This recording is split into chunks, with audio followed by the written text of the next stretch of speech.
Ladies and gentlemen, an admonishment added in addendum to this barely believably complete chapter of Creature Club. This dramatically disorganized and diminutively disturbing episode eclipses every fragment of form found from former groundbreaking and gracious hamlets of highbrow hilarity that are the immediately preceding installments of this jovial, joyous show is juxtaposed with the kaleidoscope of keenly klutzy and lamentably lousy louse of mediocre media which meets your mind this moment. Now, needless to say, no one need offend their own persons by practicing powerful patriotism to this quizzical and quandrous raving of this rambling, ranting, raucous rout. Simply put, silliness ensues. Typical tales of terrifically useful value are vacant here. Warning written, we now wander ecstatically. Expect xylophones of excitement. Yawning yards of zoo-like silliness. Enjoy. Do we have a title for this? 2. Do we have any idea? It's Cunning Action. It's Cunning Action. We'll call it a Cunning Action. Okay. Yeah. Oh, It's about encounter design. We're going to just Okay. Riff. we're gonna riff, man. We're gonna jam it out, man. Play the note. Just Yeah, man. play the fucking note. Play the effing note. Oh Play my the goodness. effing note. Effing note. All right. Do you want to bring us in, Tim? All this money in my Sure. wallet's folded for some reason. It's so weird. What on earth? Daniel. I just noticed. All this money. So much money in my wallet. No, like it's Oh, like it's Daniel not, with the there's hump, loads of with it. the, It's like I've got a big wallet, but for some reason, like I don't know why I did this. All the money's folded in half inside it, and it just looks really weird. Normally I have the money Daniel like with the folded big out. wallet full of money.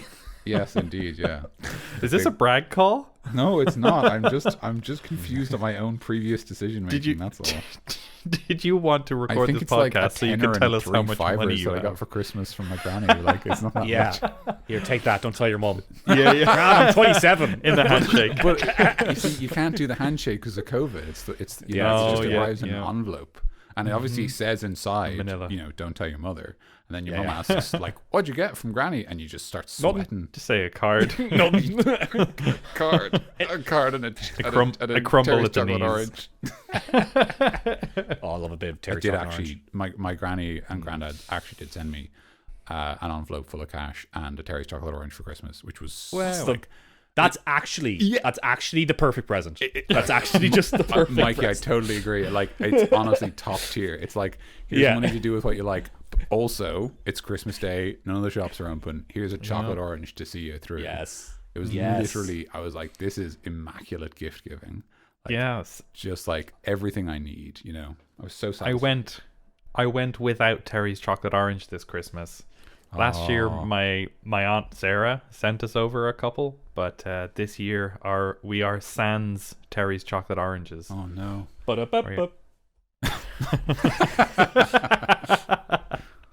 Nice. Your post the other day was very funny. Your reply to, I think it was Steven's comment. That was very funny. Oh yeah, on Twitter. Yeah. Yeah. You can't mention it. Right. Yeah. Right, Tim, do it. Let's hear it. All right. Hello and welcome to an episode of Cunning Action, where I, one of your hosts, Tim Porter, am joined by my 2 fantastic and excellent co-hosts, Daniel White. Hello. And Mikey Adisi. Hello. I think that's It's- you. it's- Did I pronounce that right? It's Mikey DC, but yes. Mikey DC. Oh, excuse me. I apologize. I had a literal frog falling out of my mouth from the I'm working last really hard episode. to kind of come up with, on my personal brand, and I kind of would hope if my name was pronounced right in this show. Yeah, we I talked kind about of, it before the show, and I'm sorry. It just kind of came out. I read it off the prompter, and no, we're not supposed to mention the prompter. I will say, in Tim's defense, that is the normal pronunciation of the name. I believe, the classical pronunciation. So classical. That's true. That is very true, and I do in hear old- a lot. It's just this is my I'm on like a press tour right now. Yeah, yeah, This is my it's your 5th thing. show I'm doing, get and it, it's the yeah. 5th time I've heard Mikey and Dan. Yes, You know what not it that. I've just been studying too much Old High German. How many callbacks to our previous episode can I make this episode? That's a great question. I've got another question. Which one of us is fantastic and which one of us is excellent? You are both. Wait. I was going to help Mikey guess which one he was, but we're both, so we would have always gotten it right. We're both. Both answers. Yeah. God, what is wrong with my voice today? Anyway, so today's episode of Cunning Action, we are going to be Tim's discussing. voice. Yes, it is all about me. Me. We're going to be talking about encounters and environments within Dungeons and Dragons. We're going to be talking about our ideas and how we I guess we're just going to kind of jam it out, as we were saying. We're just going to have a chat about it and talk about our various ideas, because we didn't really talk much about it, but I feel like that's kind of going to be part of what has contributed to whatever this episode is going to be. Basically, Cunning Action is kind of the it's sorry. Correct. Basically, Cunning Action is the show that we do when we don't want to do other shows, and mainly it's just Dan talking about some fun homebrew design for D&D. So now we're going to kind of just talk about how we do it, how we do encounter designs. Now it's all three of us. That's cool. Yeah, what we do. I think this is how we do. Is this the first 3-man Cunning Action? It is For indeed. sure. A Yeah. game absolutely. changer. Did you guys do one together at one point? I think you did. There's the two of us. We did one. We did did one together. We did my custom weapons together. Oh yeah. And then I was like, never again will I do a podcast with Daniel White. And I vowed never to do one again, basically. And here we are. And Tim, you have Never to be here because otherwise Mikey will leave. And Yeah. I'll just leave. Yeah. And as you said, Tim, we didn't really think what we're going to talk about, but I think we're just bounce off questions to each other, just kind of talk about what we do. Anything goes, freestyle jazz. If you have any questions, call in now. Phone lines are open, and here we go. Let's do it. Let's go. Let's Let's wait do for it. the phones. Oh yeah. You guys. Oh God, who's that? I was gonna put in like if we ignored it. And are you? That's someone's phone. Hello. Hang on. How do I answer that? I think it's a button here. Hang on. Yeah. No, this is no. We can't take your order. This is a podcast. It's like, sir, I understand you're hungry, but no, sir, it's a podcast. No, yeah. Now there's no need for that kind of language. Okay, listen. What has this podcast become? It's not very. What are we? That wasn't a great conversation there, Dan. Professional. I'm really glad that we don't have the technology to record phone calls, because that man was very rude to me and quite hurtful. Yeah. And I'm glad that his that's gone. Like every single bad word was. That was I mean it was almost impressive Shocking. the amount of profanity, just in a quantity sense. Was kind of A lot that I hadn't even heard. Do you think he made those ones up? Did you guys recognize every single one that he said? No, I didn't. No, I didn't recognize every single one of them. I think he made some up. Okay. But I think what's impressive is he made them up, but they sounded like profanity. Yeah, they sounded like real I felt a little bit sick after he spoke. Yeah. Honestly. Yeah. You Some know the way, words like, you just. you know the way William Shakespeare invented a bunch of just words in the English language because he thought it sounded good. That guy is kind of like that, but for profanity. But it's good that he doesn't write it down, because I feel bad. I feel worse that we started this episode. Yeah. I don't want any plays written with those kind of words. I don't want. in them, I don't want the sort of horrible people who would use those words to have access to them. Yeah, they should be locked away for exactly. For everyone. It shouldn't be said. Yeah. So maybe we'll just skip the phone line bit and just do a podcast. Yeah, let's do a podcast. All right. So, I think that probably a way to go about this would be to go through the various kind of environments that we would work through. Because, in front of me now is Chapter 5, Adventure Environments, right? And there's a whole list there. But, I don't know, dungeons, being in Dungeons & Dragons is kind of classic. But, do you want to talk about how we would consider going about making a dungeon specifically. Well, how about, because we're talking about encounter designs here. How about any favorite encounters, guys, that you've done in a game? Any what actual just encounters, heroes versus enemies, heroes versus villains, heroes versus beasts versus enemies, whatever you want. But anything that kind of stuck out in your head of like, that was a good one. I liked that one. And just your kind of the work that you put into it, and also just kind of the execution and like, oh, this is great. I'm happy that I did this. Any ideas that we guys? did ourselves, or that we as in your own games, And you can, if you took part in any, that's fine too. But we'll kind of go. We're kind of going with how we do it. Yeah, that makes sense. Yeah. Okay, fair enough. You go first. While we're thinking, Mikey, you posed the question. Do you have any thoughts? Just so unless you'd rather else answer first, which is fine. But just. I'd rather you answer first if you have any. I'll go first then. I have a few, but I haven't thought of which one to say yet. I'll go first then. Go. So, in one of my games, there was a party. We had a party, and they were doing their thing. And I had set up that this town was having a bunch of their people had gone missing, and then some of them had returned to the village.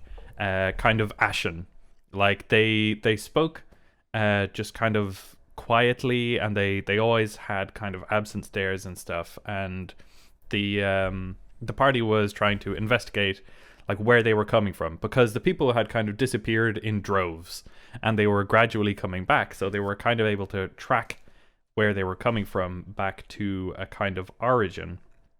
And so I think for me, the encounter is a lot of setup for, like, I guess I like to paint a picture for the players for when they are approaching something that I have kind of gone very structural with. Like, the actual encounter itself was relatively straightforward, but I wanted to paint their imaginations with the kind of like feelings about seeing some specific characters, because one of their friends that I had become, like one of my NPCs that I had played for them that they were quite fond of, had not returned after they had disappeared, and so they encountered that person as kind of not fully quite ashen, but they were like, basically they were at this altar thing, this altar tree gateway sort of situation, surrounded. So sorry, Tim, just to get my head around here. They go back to an old town that's all ashen and decrepit and beaten up, and they reach an altar there. Is that what you're saying? Pretty much. The people will disappear, and they go into this forest, and they kind of track the people as they are returning to the town, because they kind of wander through the forest until they reach the town. And they picked their way back through the forest until they came to a great tree / gateway, kind of Oblivion Gate kind of idea that was kind of like purples and blacks. And yeah, it's this is hard. Like I feel like my stuff, or probably for a lot of D&D, a lot of it is the kind of setup.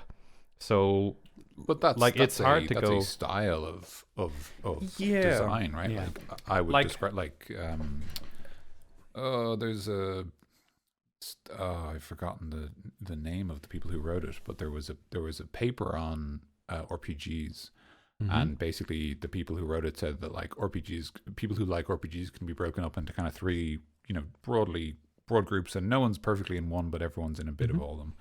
And it's GNC is the model: gamist, narrativist, and simulationist. So gamist is someone who likes the game. So like they want to play like a really interesting board game, like a very challenging strategic game, that engages as a like, in a board game way or a video game way, it engages them. Simulationists want the world to make sense. So if there's, say, flintlocks, they want flintlocks to have era appropriate reloading that maybe takes a long time, and you have to have like your black powder and your pellet and everything else, and you have to make sure to stuff it and all that. And then narrative. Did you pack your rations? Did you pack your rations? Did you bring up? Yeah. Did you bring rope? Did you refill your water skins? Did you refill? Did your I water skins? bring rope? I brought nothing but rope, you idiot. And then narrativists are people who just want to tell a story. So like people who come from a dramatic background like that might like that kind of thing of like, you know, it's about engaging with the narrative, either playing a character, or for DMs it'll be like establishing a world where there's a strong tone, and like, you know, moments have strong storytelling beats. So like, you know, from that perspective, it's like your design is a narrative design where like you are interested in like, you're not just interested in like the fight. You're like, what's the story behind the fight? How do the players feel when they get into the fight? It's almost like the language of cinema and that kind of thing of like, how do I make the audience, the players, feel what I want them to feel when they get somewhere, you know? Yeah, I suppose that would certainly be how I would go about it, because like each of the large towns in my setting have like very different flavored events going on in the world, because like my setting is, I've kind of affectionately called it to myself, I called it Fall Week, which is like 7 days that I have extremely meticulously planned out, and I just let the characters loose in it, and whatever happens while that person is in while this group is in a specific area, things will happen around them, and they can engage with them, or they can hang around and see what happens, or they can try to stop whatever happens. And there's a little bit of time travel-y stuff going on, so that there's like opportunity to like learn what is happening and try to like give the characters, let the players use the perspective that they have learned to like historiographically see a little bit better. It's like they collaborate on the information sharing. In my perfect world, I would have 3 different parties in each of the cities. I mean, my original idea was that they would alternate between all of the capital cities, but I felt like removing a party from one city and just chucking them into another removed a lot of their commitment to what was going on around them for the previous however many episodes. That makes sense. Yeah. So having them on one of the continents and just kind of working through what they were working through and learning what they were learning, and then having 2 time skips back a week, where the first time it's kind of a mystery, but they get it pretty quick, and then the next time they know what's going down, and they can inform people as quickly as possible and as efficiently as possible, and hopefully they will be able to mitigate as much of the disaster as they can.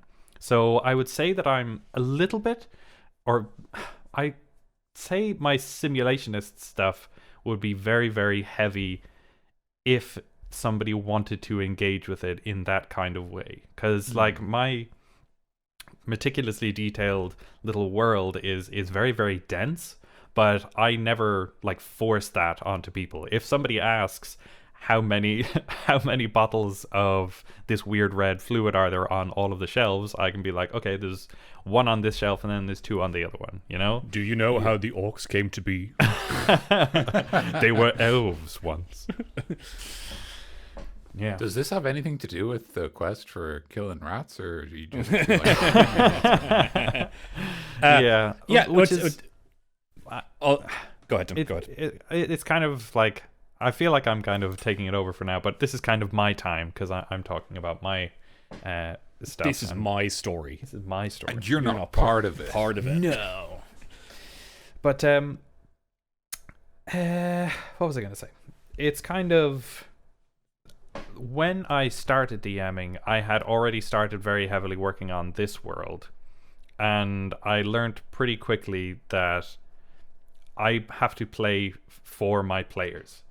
Like, I'm sure at some point I will get a group of people who are interested in like the simulation stuff, where they can keep track of everything, and I have trackers and stuff that I would be using if they wanted to engage that kind of way. But like, I suppose I was very cognizant of the potential for other stuff. Like, I don't know. I'm of many minds about this, as most DMs are. Is this the sort of like the feeling that like you can make something, but you can't guarantee that people will engage with it in the way that you like, kind of thing? Yeah, that's and part of the game, baby. Yeah, yeah, and it takes a little bit of learning to understand that, which is why I'm kind of comfortable talking about this in a very public situation, because we have listeners, and they'll presumably have some. I was thinking about this criticism earlier of their this thoughts. week, actually. How like it's funny the difference that like a little bit of anonymity makes, because like you know, like what our viewership numbers are somewhere between like 500 and 700 listeners per episode. Which in the context of the internet is quite small, but like from my perspective, it doesn't feel like there's any audience. It's just the three of us talking, and sometimes we realize that we're going to say something wrong, and then Steven's going to make fun of us. But like, if you were like, okay, here's like 400 people from those 700 people, and they're going to like sit in a room and listen to you talk, it'd be like, nah, I'm all right. You're all right, mate.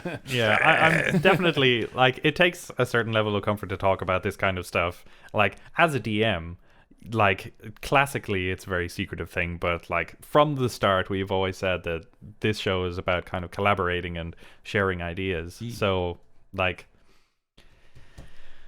yeah, basically I think that for me, one of the learning curves in how I was shaping what was happening, I have to let go of a tight grip on everything. Like, not everything is going to go the way it is, because I have now introduced an unknown into a very, like, it's not a very fragile world, but like things are falling apart at the seams when they join. So like, if they catch one thing, everything else is still going to fall, but like I haven't gotten far enough through the story yet with a party that like I've been able to get past the time skips backwards and to try to like rebuild the rest of the world, because commitments, people can't, or I suppose I kind of shut down the Quest Boys one when I was doing it, because I felt like I had enough time on the DM seat, and we had lots of excited DMs who had stuff that they wanted to do, but that was still while it was in a little bit of production. That was a pre-release. That was a demo reel. Yeah, I mean, you guys were my play testers, and no greater group could I possibly have had. You guys are just like the best. You should think about like just writing all that down, putting it into like a document or a book for like, my setting? You know, kind of like a setting book, but also like an adventure module, but like a chunky adventure module of everything that's going on, so people can use it. Or, you know, it's a big task, of course, and you know, I can understand like, oh god, no, I don't want to do that, but having it all there is great. It is all written down. It's all in notes. Like, I have it like stacked into like my files and stuff in my little computer, and I have backups and everything, so I don't lose it. And yeah, I suppose when it comes to specifically encounters, I kind of let the party inform how I go about it now. Like, I had started being really meticulous about some of the dungeons, and I think some of them need to be really specifically made. Like, I think that my Acererak dungeon that I had you guys run through, that needed to be the shape it was, basically, because that ran so perfectly. I was so happy with the way that ran, and it was amazing. And then I ran it later with another party, and they found an item that you guys didn't, an ancient dagger.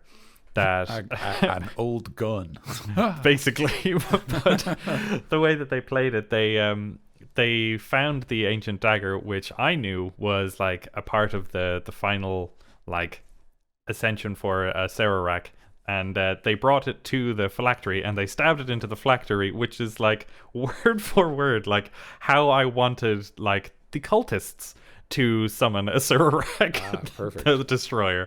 And I was just like, all right, well, you guys get what happens. So they awaken Acererak and they like accelerate the necessity for a time skip, but like like the capital city of where they were just like explodes basically. In like that has this big, we did it, Patrick, we saved the city energy. did it, Patrick. Yeah, basically, yeah. And then like the time skip stuff is really cool for me because it's a little bit of a kind of a cop out, but it's also like I get to show them like the potential catastrophe of like there's always a feeling like you're going to save the world in D&D, but it's always like you are definitely going to save the world. Whereas I feel like the setting that I built shows you that like if you don't do something, things are going to go wrong, or maybe it's like a like I think there's a certain moral-ish feel to it where like you have to do something to prevent. There's an these obligation of things. knowledge. Even it's like you know something's going. You're the only people who know something's going to happen. Yeah. And to do nothing now, you know, to do nothing when nothing is wrong is just what everyone does. But to do nothing when you are one of the only people who knows something is wrong, represents like a moral failing, and so that's a more interesting arc for a character to engage with. Yeah, but even like if I get the sense that the party doesn't want to engage with the time skip is instigated by them going into a temple and they encounter Tempest, the god of war in my world, who is the only one who has contact with anybody in the rest of the world. But they contact him and he tells them that very kind of cryptically that they're going to be like one of the only hopes, basically. But if I get the sense that the party isn't going to want to do that, I kind of forced my hand with one of my parties at one point, and I felt kind of bad about that because they were definitely going a slightly chaotic, evil kind of direction.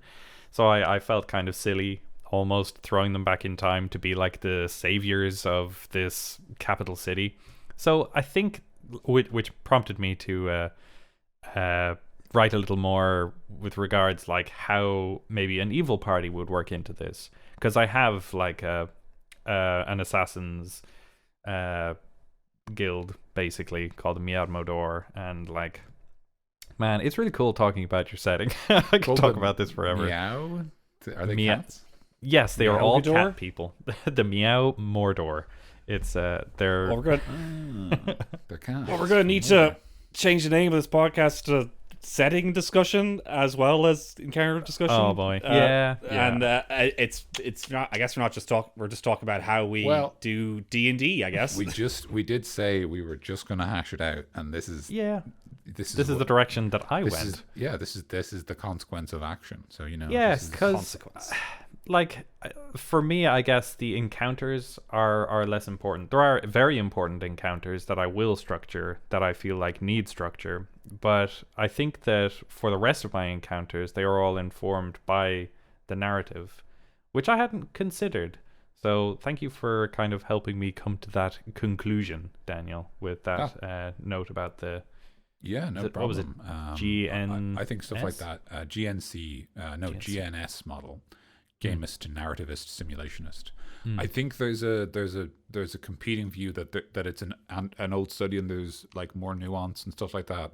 But it is still in my opinion, whether or not it's a perfect methodology, it's a useful way to think about how you structure things. Yeah. Because like I know that like I am, if you think of it as like a triangle, you know. It's like you can kind of say like, okay, where am I in this triangle? Like, right, where am I in the middle? Do I like everything? Yeah, and I'm like, oh, I kind of like, I don't care so much about simulationist stuff. I'm more interested in kind of both like gamist, which is why I do stuff like run Lancer, because like Lancer is narratively quite like easygoing, but like mechanically it's very satisfying as a game. So like Lancer is definitely kind of a gamist thing, and then like, you know, D&D can be kind of in the middle. So like knowing where you sit on that is a very useful way to think about how you structure things. So I'm very much a kind of a bit in between narrativist and gamist, but a bit more towards narrative, I think, for me. Yeah, absolutely. Cool. But I still like, you know, I'm more like I want to do stuff in a very video gamey way, you know, where like you're here. and then you're gonna fight these dudes, and then here's some story as well. But then you're gonna fight some dudes again, you know? Yeah, or you're going through the dungeon, and the dungeon has a mini boss because mini bosses are fun, and like not necessarily because it's like the narrative demands mini boss. It's like mini boss would be a cool way to break up the fights, you know? Yeah. Instead of more orcs, it's like an ogre or something a bit different. And if like the door behind you closes, you don't gotta the lock, so you're like, what the fuck? Yeah, like don't question it. You know, that's just how it is. Like it's like one of my favorite things about D&D is how, because you like, you know, so I guess this is more very specific to encounter design, and I haven't answered your question, Mikey, but I will in a sec. It's like, you know, in D&D when you play, when you have a fight, when you have an encounter, you often our group, and I think many groups, like draw a battle map, or they have a battle map of some kind. So they have a map broken up into squares or hexes that represents the fight. But like, there's this really interesting implicit thing where like, if you draw like, you know, a boss room, like a big room with a like, it's like, you know, everyone will put themselves in the room, and it's kind of, there's sort of a social faux pas where you could like, you can't just be like, can I leave? Like, you have to like, do it. You have to do the boss. It's like no, if you want to continue the story, you have to fight the boss. This is how it is. Like, yeah, exactly. Yeah. It's so interesting, the distinction between like how you're like, either I have to always draw my boss room so that they lock the door behind them, or I have to just hope my players will engage with it in good faith and just go into the room. It's always great because like Stephen, patron saint of the podcast Brafu, the holy man, always goes like, we always joke going like, can I not fight this? Like, yeah, but I bought the mini, so it's gonna chase after you, so you're gonna have to fight it. I painted this mini. It'll be whatever room you stop running in, it'll be in there. So you'll be in there, right? You're gonna have to fight this thing. Massacre. How is he in every room? Yeah, just fight it. Come on. Yeah, but but in terms of encounters that I've made that I like, my favorite, the one that jumps to the top of my mind is an encounter that Tim was actually in, which was a campaign I ran 3 years ago now. Which was which was the party were sent to investigate a. I'm trying to remember the exact context of why they were there. If I recall correctly, there was a band of orc marauders that you were trying to deal with, and you tracked them back to what you thought was their lair, which was this old abandoned tomb. And when you went inside it, you found it was full of goblins, and the goblins had like got the run of the place. And I think it was like, it was this old like chapel or like monastery that had like a tomb incorporated into it, but it was just this old like, you know, antiquated building that had been long abandoned. And it was only goblins. The initial encounter was you walk into the front hall and you fight lots of goblins. And the reason I liked it as an encounter, what, sorry? Wall-to-wall goblins. Literally wall-to-wall. Far as the eye can see. There's nothing but goblin going. But the reason I liked the fight was because it was for new players. So it was reasonably straightforward, but it had a nice mixture of environments. The sort of the encounter it comprised like the front hall and like a reflecting pool and a kitchen, and like a dining area. And basically the goblins have been running all over the place causing chaos. And so the fight starts and there's a few goblin guards in the front room, and there's a few more goblin guards on a little like kind of guard post in the reflecting pool. And they've got a crossbow on a little turret. And so there's melee combat and ranged combat. So the players are learning, this is how you deal with someone who's right in front of you, and this is how you deal with someone who's far away. And then when they start to understand the fight, more goblins come from other rooms, and goblins came from the kitchen. And there were 3 goblins, and they each had a different kitchen appliance. One of them had a saucepan as a helmet, so he got +1 AC. One of them had 2 knives, so they got to attack twice. And one of them had a bag of flour that they just threw at the party, and the party were blinded by this bag of flour. Yeah. And it was very silly because goblins are hilarious, which is why they're the best monster. But it also tried to teach the party like different monsters can have different things and do different things because of that. And I really felt like it did a good job of being simple and fun and funny, but hopefully also like, you know, from a game point of view, like, almost like a tutorial, right? Like, you know, like you play out this fight, you get taught, you know, okay, here's goblins, here's what goblins do. Here's goblins with different weapons. Notice how when a goblin has different equipment, it does different things. You know, notice that the guy who's at range is more dangerous because you can't like deal with them as easily. So like you have to do a ranged combat back at them. And how do you do that? So like I really liked that. It felt like I just felt like it succeeded its job as being like a tutorial fight that like never sort of took its mask off and made you realize, wait a minute, I'm learning. How dare you? Exactly, yeah. Because you were so busy having fun fighting goblins, because goblins are great fun. So like, that was probably my favorite, just off the top of my head. And that's just, you're using goblins just in different ways as well, which I love. Whenever you tell me about those goblins, I love those goblins, man. The guy with the flower, the knives, just I love it. It's a great idea. Knives. I just love. And obviously the imagery of like goblins, like with all these, you know, stupid expressions, and they're big, like, like, look, I got 2 knives. It's like, you can just imagine it. One of the players in that game, actually, a friend of ours, Emer, she made me a flower goblin. She knit a little goblin with a little bag of flour as a Christmas present for me, and I've got it on the mantelpiece in the house. It's fantastic. I can't wait to see that. So I literally think of it all the time. I'll take a picture and we can post it alongside the episode. Absolutely excellent. But like, it's that might be the other reason it's one of my favorites, is because obviously it's stuck in my players' heads. I knew it did its job as a fight. If we ever get merch going for Creature Club, Flower Goblin has to be one of them. I'll have to talk to Emer, obviously, but I would love that, because it's great. It's just a little bastard. Goblins are fantastic. I can't say enough good things about them as a starting monster and as a monster in general. Just like shenanigans, the monster. And you talked all about this in the first time because you mentioned in the podcast a lot, but I think you first talked about this in the first Cunning Action. That sounds which right. Was that about encounters? Are we just doing the first one? I believe the first one was about dungeons. There we go. And it might have come up because that was a dungeon. There was another nice encounter in that where they went into the basement of that place, of that building, and then there was I like described the scene as like, it's, you know, it's dark and it's musty, and, you know, the air is acrid and rancid, and, you know, it smells horrible, and as you walk through it, you begin to hear this, like, you know, heavy dripping sound, and like your boots become stained with something almost inky black, and you can't make it out in the dark. And like, I just described this really like oppressive, horrible underground scene. And I said, like, I just sort of paused for a moment in my description. I said, like, you know, I think I described like this sort of leaching red pool emerging from behind, from outside of this, like, you know, mound of what you think might be bodies.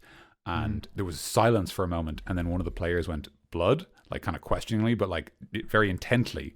And again, that was a moment where I was like, I have the party, you know, like, whatever way I've told this and expressed it to them, like, they're engaging with it. And I always think that's obviously a victory. That's very cool. Yeah, absolutely. It's a victory. It's an unquestionable victory. I'd say one of my favorite ones, very simple idea, but I have a few encounters that I really like. But one of my favorite ones I always think back is I just did a train encounter with you guys. You guys were in it. It was just an encounter on a moving train. And basically, you guys are going from point A to point B. And then when you're in there, the train was being attacked. And then there was lots of like moving through the train carriages and like ducking behind this, like the seats and stuff to like, you know, doing a time crisis, like getting out your gun and just shooting from the seats, really. Yeah. And I just remember doing that. I remember your brother, Dan, Adam, just going like, that's such a fun encounter. That's just a simple but fun encounter. Like, it was like, great. just a train. Literally heist, just basically. My favorite thing about it was that like it was so unrelated to us. Like, yes, absolutely. It was so cool that we were just adventurers and we were just taking the train somewhere. Yeah. And just a train robbery happened and we were on board. Like, I loved that sort of like, you know, it's like they're not assassins, they're not part of the main plot, they're just some guys robbing the train. Yeah. And you're like, and I guess we better deal with this. Like, it's kind of our job, you know? And of course, when you're on the train, you have to deal with it because like, we're stuck on the train. Yeah, exactly. And these guys are here too, so we're gonna have to deal with it. So I think I kind of just like stuck you guys into that one. I literally railroaded you. But that's very much like my style of encounter, of just like, I just kind of have cool set pieces in mind that I want to do, and I just give them a go. And I try to add them into like a story and stuff, and I try my best, but sometimes just like, you're on a train, It gets attacked. There we go. We're not going to do this like, again. Like, you're not going to.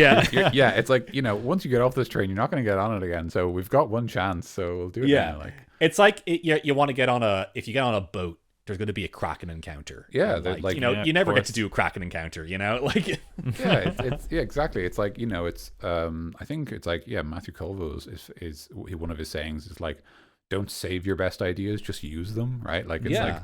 Don't be like, I got to save that for the good campaign. It's like, there isn't a good campaign. There's every campaign you're going to do. Just do it like now before you run out of time or you forget. And another favorite of mine was in that same campaign, and I think there was you guys were on like an airship and you were trying to take back a small town, like a castle town, taken over by like a bunch of like bandits, basically a bandit gang with like led by a tough guy called like the Kingbreaker or something, and they were just like, nah, we own this place now, and then you're like, nah, we're taking it back, and then so you decide to take your airship that you own, and it was very much like the entire thing was an encounter, but it was very much like you got there. You jumped off the airship, and then some of you stayed on the airship and flew it around and started hitch shooting like down the bandits who were on like with bows and stuff, and other ones like featherfall down there to like take on the main guy. And it was like such a all I did was like you gotta take back this place or something. Like, oh cool, we'll just fly over there and just fight them, and then that's just it was just the chaos that happened, and I just love that of like. It doesn't have to just be like what's drawn on the map. It's like the encounter can just be everything happening, really. And it might be a bit chaotic, but it's just what's going on, It's just seeing how like when you trust your players to like they can do it right, then you can just throw them into like just beat the baddie, and then like cool, and then they just go for it in whatever way they want, And it's like seeing how they take over this town, take it back is just cool to see. And you guys did a great job on that. It was such a memorable encounter for me. So that was great fun. You guys, everyone was part of it. Everyone was there. Everyone was there. Yeah. But I guess that goes to the my philosophy with the encounters is that basically just what we said. It's like use your fun ideas. Just use your set pieces. I think that's kind of my advice, really. Kind of like just go for it because people remember that, and people will just like be fond of it, and just be a fun, exciting thing. And if you kind of if you really build up to it, like what Tim's talking about there, if you really kind of like add a bit of story out of a bit of like. And make it emotionally resonant and really build the story, then not even be better. That's like lots of stuff you can do with it there. Like lots of cool stuff. And if you add goblins into it, like Dan, that's like goblins the fun goblins. They just make everything there you go. Better. You got the perfect encounter according to Creature Club podcast. It feels that kind of stuff feels like to me. I feel like that kind of stuff would fit very well into like any setting, but for me I feel like there's a lot of points where there are things going on around the party that I feel like I could definitely just like hint at and let them grab onto the threads a bit more, because I feel like maybe I kind of lead them down their own path. Like I let them ask questions, but I maybe don't like show them what is all the way out there at every single time, because like I could just present everything, but then I feel like most of the game would just be me describing a street, so like if I suppose it's advice to myself almost, like if you do have a lot of ideas for any specific area, choose one or two and let the party make that kind of decision. Because, like, they were on a train, and you have a train thing that happens. Like, in my world, that would just be, like, a thing that happens because of the rebel faction within Domum that is trying to unseat the queen because she's half-elf. But, like, that doesn't even need to be exactly what it is, Well, like I have like I wrote down like, oh, these guys are the Blue Wolves. They're led by this guy and stuff. But like, no one's asking that, and I don't need to like it's like you have it written down. They literally like came into our like train car and they were like, "We're the Blue Wolves. Give us your money." Yeah, and there's like, whoa. I guess they're the Blue Wolves. And if someone was to say like, because I'm always expecting like, tell me about the Blue Wolves, knowledge check, and then like, oh shit, all right, and all the Blue Wolves are blah blah blah. and it's really cool to have, and with yourself, Tim, like if you have like all that written down, that's cool. It might not ever come up, but it's very cool. Like, oh no, it's actually a real breathing thing there, and if someone is interested, then like you have an answer for it, and that's awesome. You do, but it just like might not come up though, and it's like that's kind of the thing really about D&D is that like your ideas don't always pop up there.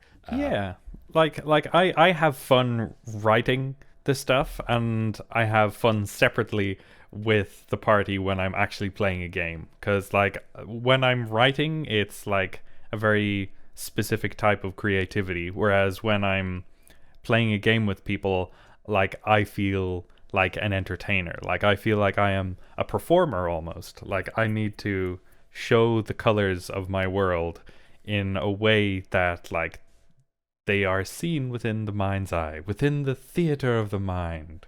Like I like absolutely, like my favorite character and most people's most memorable character from the city that you guys started in was probably Durizio, the Durizio Benevest, because like he's just this very loud, eccentric character who's rich and just wants to be everybody's friend, but like having something to grab onto, and then like with that guy, it kind of gets taken away from you, but it's also like, he was a baddie. It's all he was the baddie, Durizio Benevest. He's actually Durizio Malevest. Ha ha ha ha. That was a joke. Oh God, jeez. But like But Tim, I think backwards. Oh my God, it's Dracula backwards.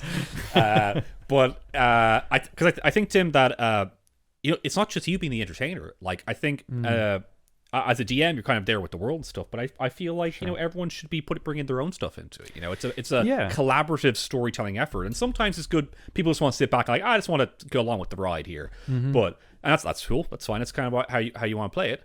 But I think when it's like more than just the DM kind of adding to the story, that's kind of where the magic happens with D&D. That's kind of what makes it different from a lot of stuff. It's not all. It's the DM's doing a bit of work, but the DM once again, as Matt Cole said, the DM should be playing as well. It's about they should be kind of playing the game too.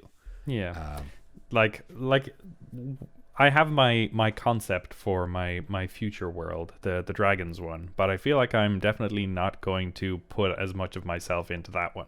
Like I have a pretty solid setting with this one, and like it's basically 7 days of an entire world happening, and it's just like, cool, what happens outside of that?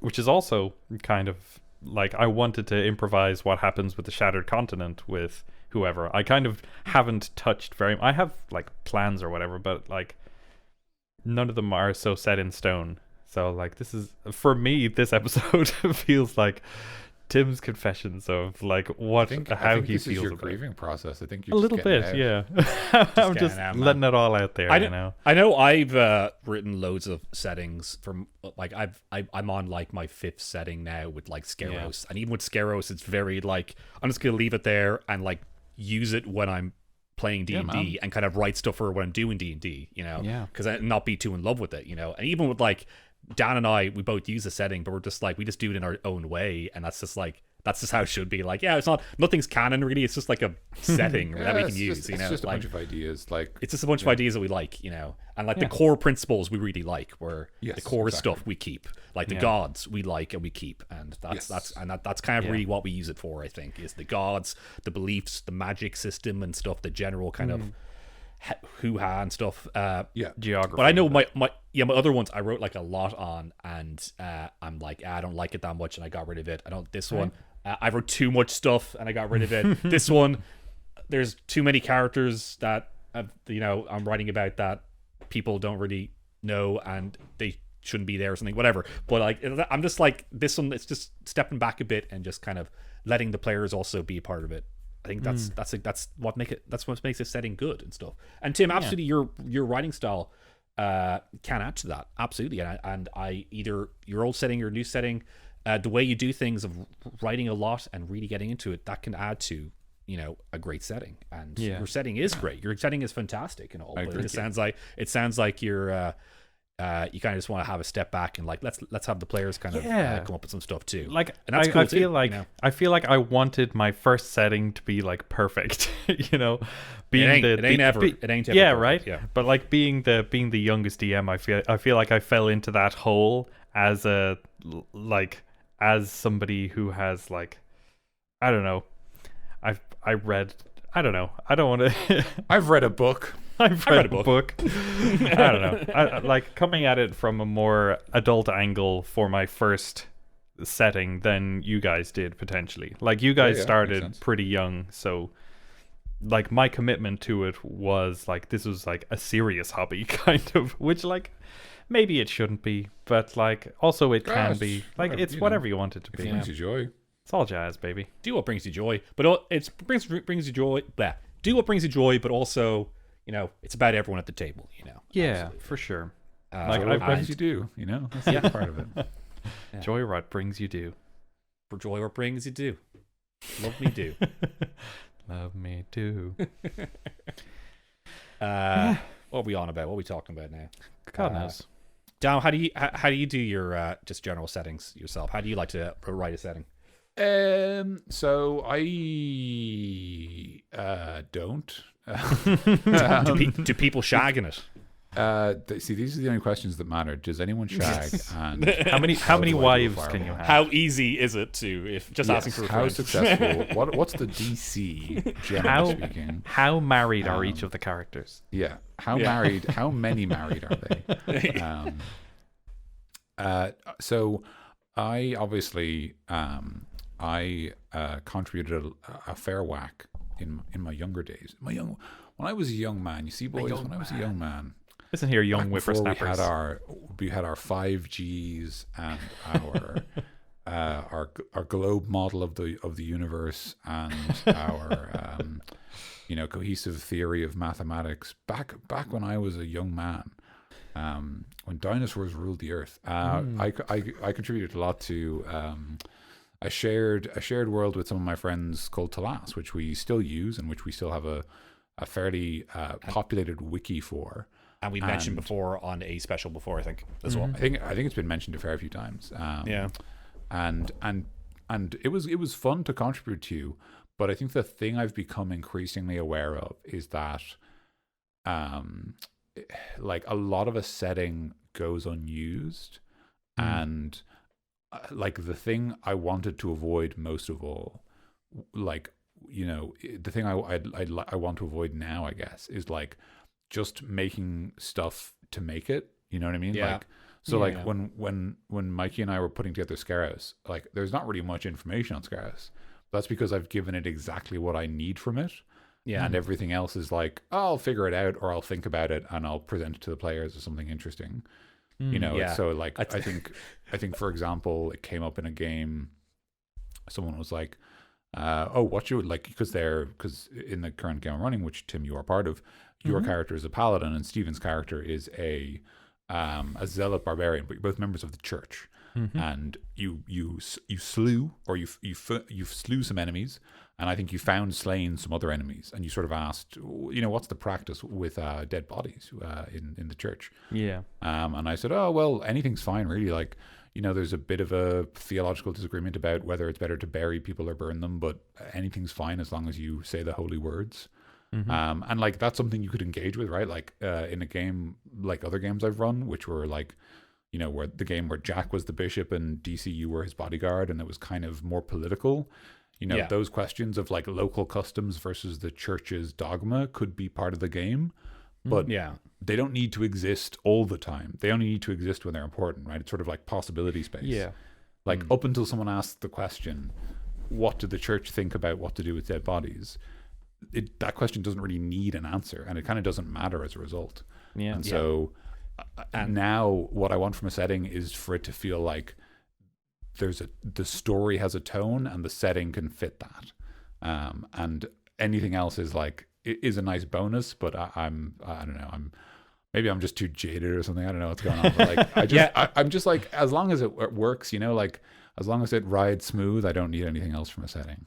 Yeah. Like with, I think I was doing a game with my roommates, basically all three of my roommates, and then half of them were new. The other half was Stephen, who's a big D&D veteran. Sorry, the way you said that, it's yeah, like, as in he's on two people, like no, it wasn't like it was actually 7 three. people. Stephen Brady is so just powerful, counts he as actually qualifies as he qualifies as 2 players. Yeah, absolutely. I honestly would say that, he's a high-powered D&D player, powerful D&D player. He's probably the most powerful D&D player I know.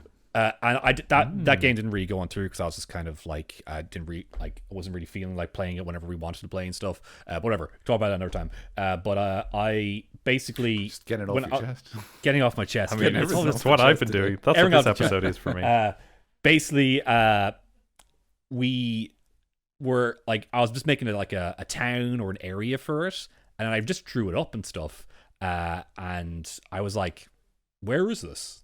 And I was like, I don't know. I don't care. It's just here, I guess. Like, it's just, what like, does I that don't mean? It's a town. It's in the kind of like, is. It's in like the city-states area, general area of like, the Northern Commonwealth of what we call it in Scaros. Yes. But like, what's in the Northern Commonwealth? I don't know. Places. Like, there's just a bunch of places, Three families and a lot of fields. Like, like a bunch of wars, a bunch of pointless wars where young men die. Yeah. Unless you want to be cool, in which case, not that stuff, like depending on the tone of your story. Yeah, 3 families, and I guess basically smaller families as well, who are just like doing their own thing, but still they could be underneath the big ones. I don't know. Yeah, it's just stuff like that, But yeah, exactly. Like the power plays of noble families doesn't come up. It doesn't matter. It's like there's 3 great houses. There's probably lesser houses. Do they matter? They might. Do they matter in this game? Nah, not right now. Like.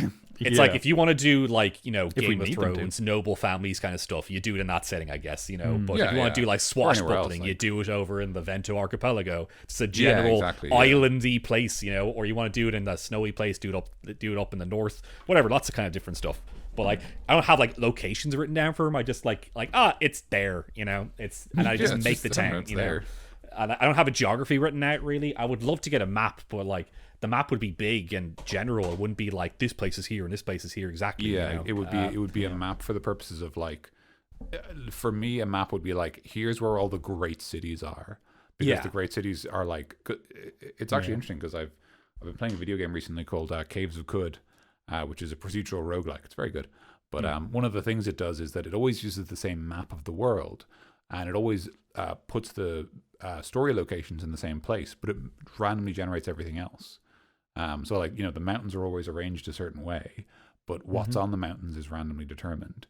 And so it's kind of cool because it creates a distinction between like, this is an important place to the story, so we're always going to put it somewhere so that you always know where it is. So if you've played the game, you know what you're doing. But we might put new stuff on the mountain to keep you like surprised. And I feel like that with Scaros, of like, if there was a map, it would be a map of like the, geography in the great cities. And it would just be like, here's where all the places that are probably going to last forever and are all important enough that they deserve to be on this map exist. Yeah. But like, these are the islands they exist on. Yes, exactly. These are the islands. These are the continents. This is where, the great cities are. Here's some information about them. And like, nowhere else gets to go on the map. If you're like, where is this place? It might be like, it's southeast of these cities. It's about here. But it doesn't get to be put on the map. It doesn't get a dot. Because once it gets a dot, it lives there forever. And it's not lives there forever, because it doesn't exist after. Once this campaign ends, this city's going to be blasted from the earth. Like, in the following campaign, this city is not going to be here. Exactly. Yeah. I also see kind of like also Zelda games where you got like Hyrule Castle, you got Zora's Domain, you have Death Mountain. Yeah. And then they're in each game, they're all different places. They're all completely like in different places. They're all shaped differently, and they're all the geography's different, but they're all the same locations. I kind of see it like that, where like, I agree. Location could be the same, but I don't know what the actual geography is. It's like just it's whatever, like it could be whatever. There's a map of it that we made somewhere, but like it's not that important. It's just That was definitely something that I also encountered in my game. Like, when I had the party doing one of their escort missions, they were escorted through one town to get to another. And it was the town that they went through, they didn't have anything to do with, but they met some NPCs there, and they like there was nothing to do in that city, but I just put it there. And they were like, this is what's this city all about? And I was like, it's a city that you're not supposed to be in right now. This isn't where you're going. Get out. Yeah, it's like part of the appeal, I think, would be to have like it's basically modular. Like having it be so strict and rigid kind of got in my way a little bit. But like, yeah, what you're saying with the big cities makes sense. Like maybe primary cities and maybe secondary cities in my setting should probably be like definite, because there's a couple that I definitely need to be there. But like, I suppose it's out of necessity. If you write something like me and you have like very rigid stuff, like have those rigid places be rigid, but then have everything else be modular or changeable in between. And just like use the information that you need. If you need a city to be there, put a city there in this game. You know, I see Tim as well. Like, you know, writers are always changing like stuff, and it's never the same as when they like first conceptualize it versus when it's actually written. True. So like you may have in your head like, oh, this town's in between, but nothing's happening there.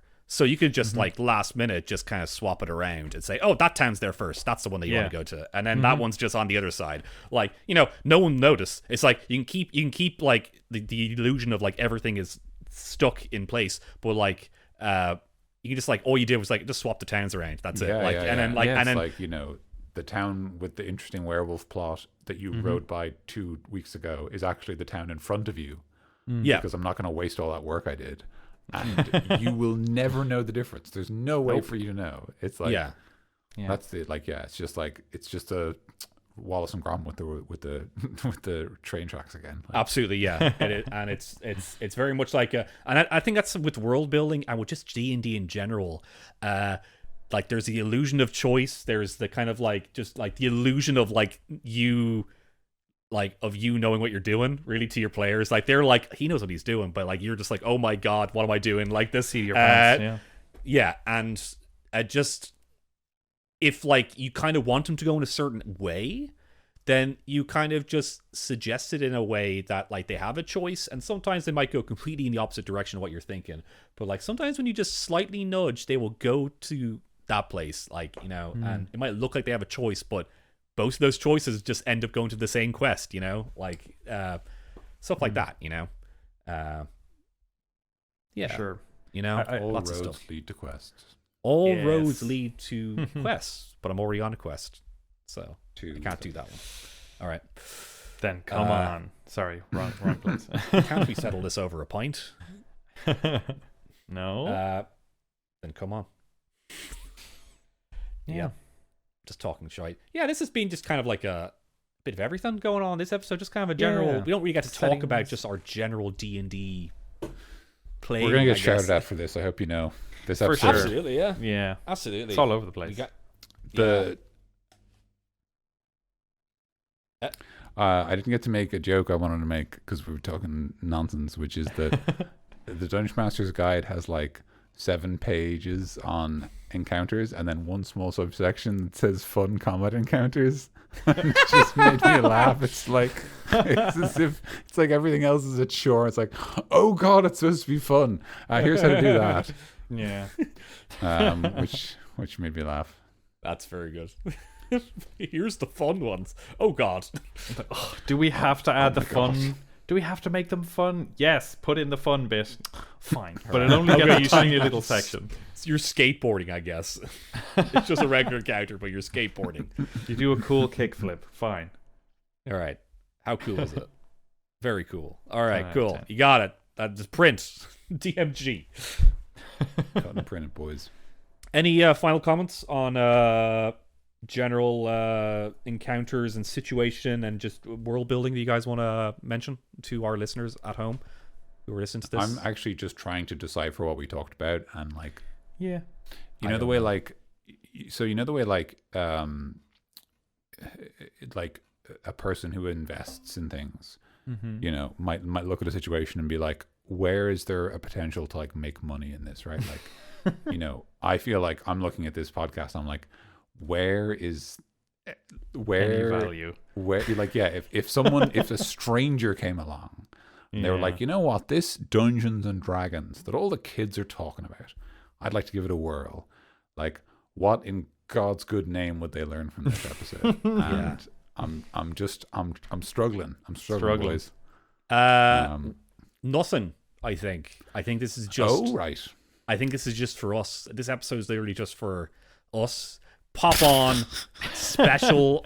Pop on world building special in inverted commas. We'll just never release this episode, and the next episode will be Cunning Action episode 7, and everyone will be like, "Where's episode 6?" The forbidden sixth episode. We do not speak. That one was just for us.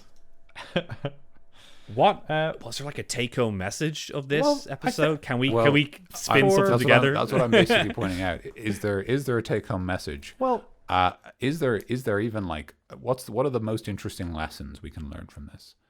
You know. So I think from my perspective, the most value that I've kind of come to over from where I started to where I kind of got to by the end of this episode was like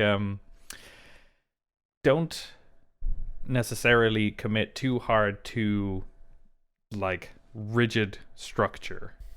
D&D is very much a role-playing game, and you can play the role of somebody who knows exactly what's going on as the dungeon master.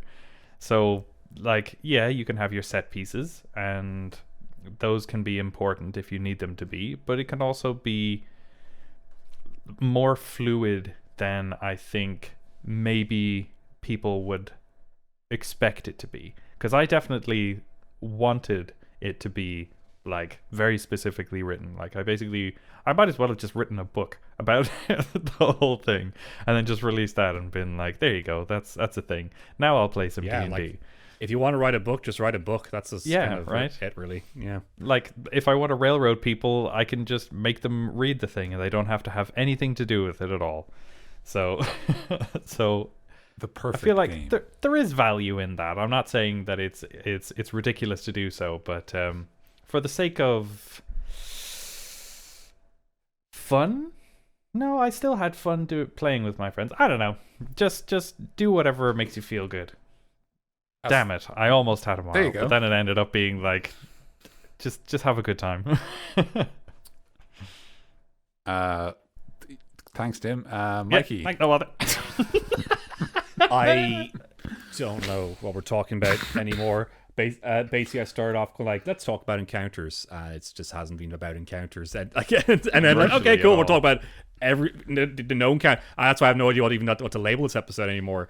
But a take-home message of what we were talking about is D&D is a collaborative game. It is a collaborative storytelling game. Everyone is like, even if the DM is coming up with the world and situations, the players want to tell the story of their characters, and the players want to kind of like do what they feel their characters should do, and they kind of want to be part of the story, and they want to kind of matter and stuff. So the DM, when coming up with encounters, is they should come up, like, it should be about fun. It should be about making the players seem cool. It should be about making dramatic moments with the players, like personal stakes, stuff like that.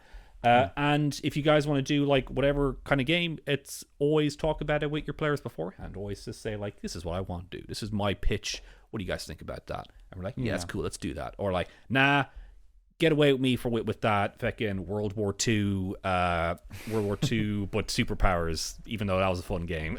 World War II, but your Pokemon trainers. But your World War II, get away with that Pokemon, but it's dark now. but it's sexy. Like, get away with that. I don't want to do that. I don't want to do that, man. I don't want any of that evil on me. It's about everyone at the table, kind of being involved. I think when it comes to world building and stuff, and encounters, I guess how I'd make them is with a bit of general improv and fluidity to them. You know. That's how I do D&D in general.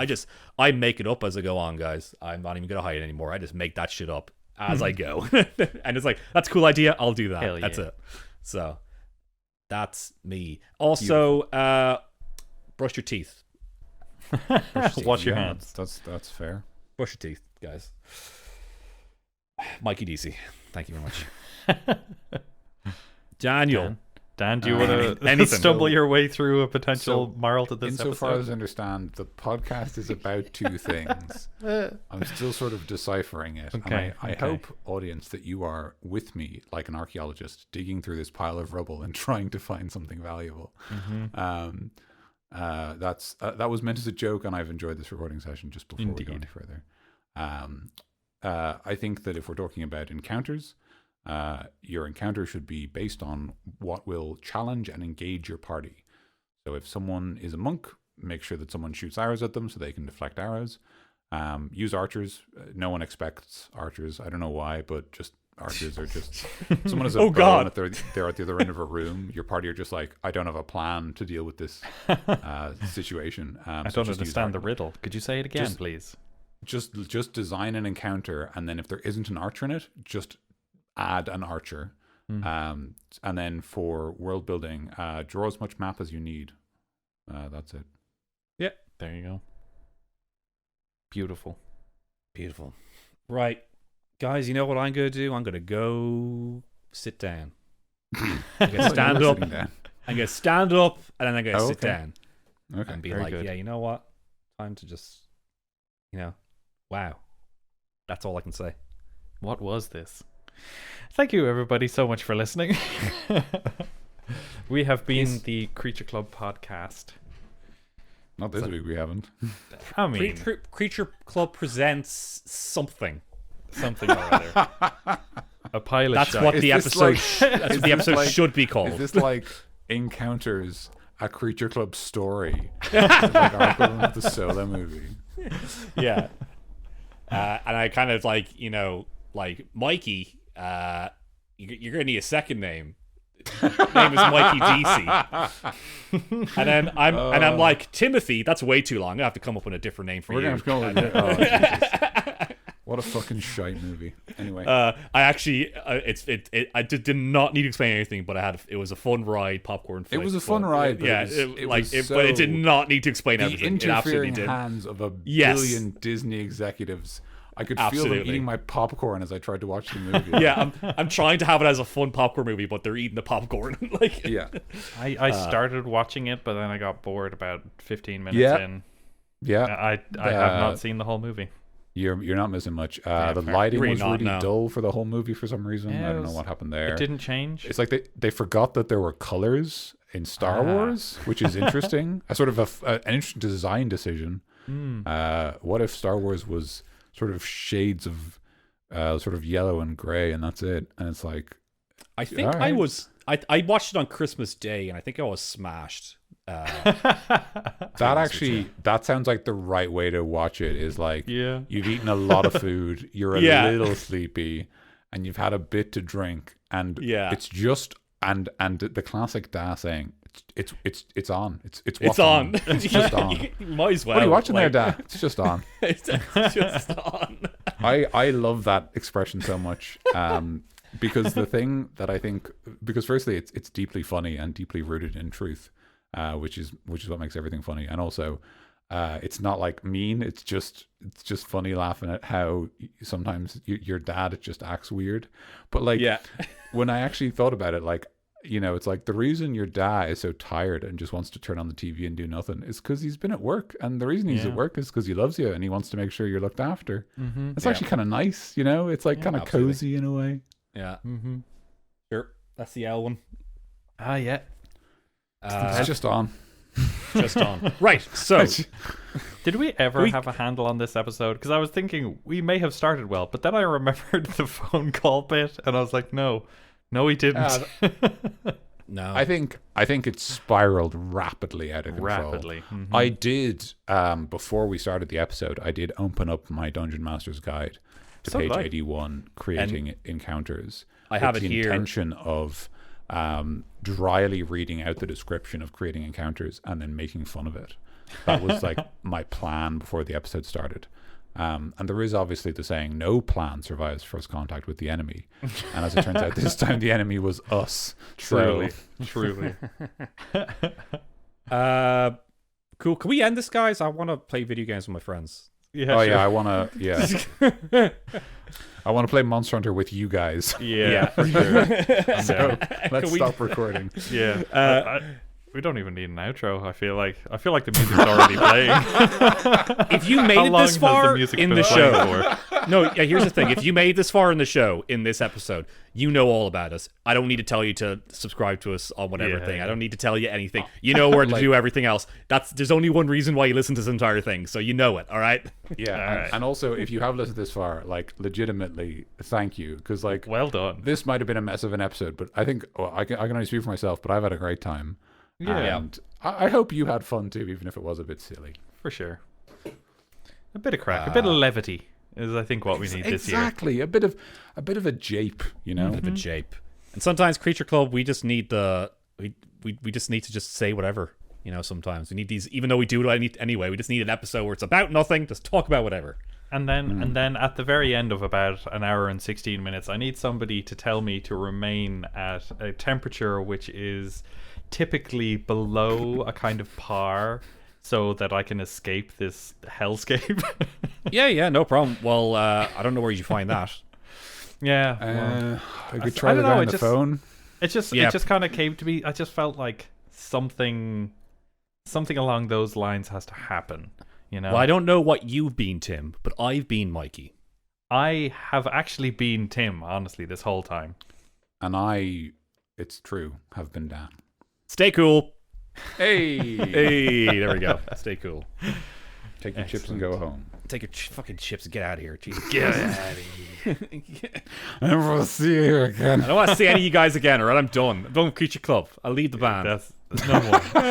That won't be necessary. Imagine this is the last episode. It's just God. like they really did Creature lose Club it at the falls end there. apart. Yeah. 2020 was too much for them. That was too many dragons. Yeah. Yeah. Right, I guess. They got dragon madness. Got the dragon sickness. Oh yeah. Oh, okay, I'm gonna stop recording. That was good. Yeah.